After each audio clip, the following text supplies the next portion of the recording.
This is Myrnohrad. It's about 8 kilometers from here to the front. For several days now, a curfew has been in effect in the city from 5 o'clock in the evening. In the city, you can see endless columns of evacuation groups and people leaving their homes. Shops and pharmacies are still open in the city, but the situation here is getting worse every day due to shelling by Russian troops. Now the city authorities are preparing to evacuate the city hospital. They are helping patients pack their belongings and making arrangements with other medical institutions to accept them. One of them is Dmitro. The man has a fracture of both legs. He received an injury during another shelling by the Russian army.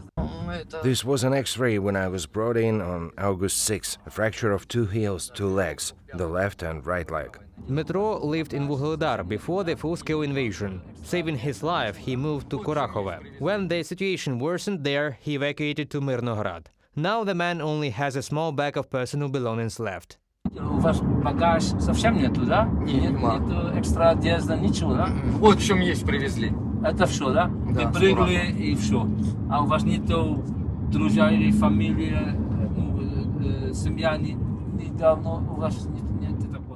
Today, mostly pensioners and people with disabilities remain in the city. Son of Larisa Vasilievna has a second group disability, and his hands shake violently after each Russian shelling. The pensioner decided to evacuate to protect her family. The situation is difficult. We constantly hear explosions. Yes, it was even worse yesterday. And it is louder at night. Yes, Are you out of patience? Why did you decide to leave? because it's time, we're tired.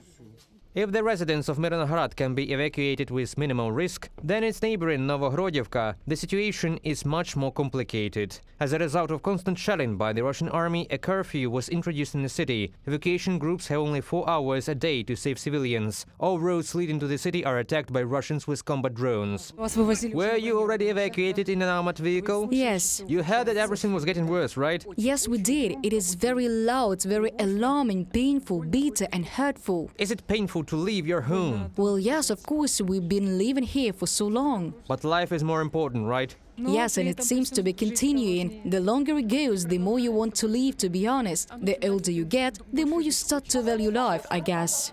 Some of those who are helping Ukrainians evacuate are volunteers from the Netherlands. They have recently opened a shelter in a neighboring region for the temporary stay of victims. They take people from frontline areas there. We have people now on board. They come from less than 3 kilometers from zero. For you important what kind of people you today take or not? No, you just want to help? No, just help. Oh, Doesn't matter. One needs more help. If somebody's young, they can maybe figure out something on themselves. But it's not different, man, woman, old, handicapped, wounded. We need to help as much as we can.